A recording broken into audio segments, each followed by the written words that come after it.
काली आसीबो सुभद्रा टंका हेले एमानक खातारे जमा हेबो नाही। एनै मध्ये हमर उपमुख्यमंत्री प्रभाती परिडा आउ एक बड़ सूचना जारी कले केउ माने मध्ये टंका पाइबे नाही।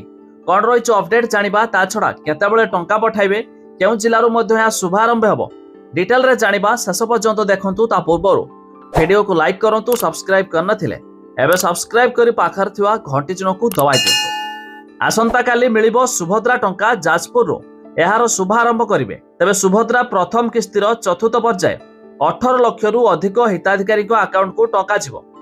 हेले उपमुख्यमंत्री सूचना अनुसार एमानकु एही टंका मिलिनी।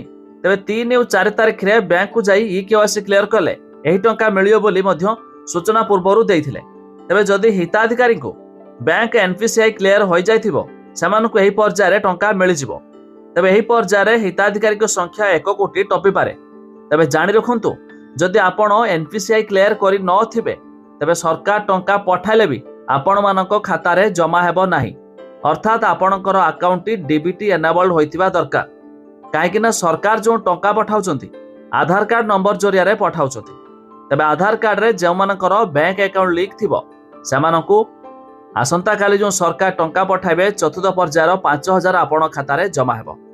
ए छडा जानि रखंतु जदि आपणकर सब ठीक रहिबा सत्ते भी आपण माने टंका पाई नाहती तबे आपण को मार्च 8 तारिख रे पुणी सरकार पठाइबे द्वितीय किस्तिर टंका।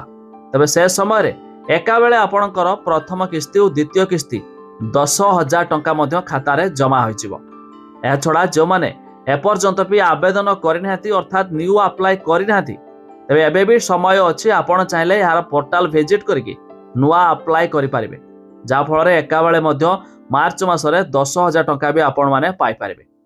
तेबे जदि आपण भी यार लिस्ट देखिया पाई चाहुथबे लिंक आमे डिस्क्रिप्शन लो देइछु, आपण माने जाई मध्य चेक कर दे पारिबे।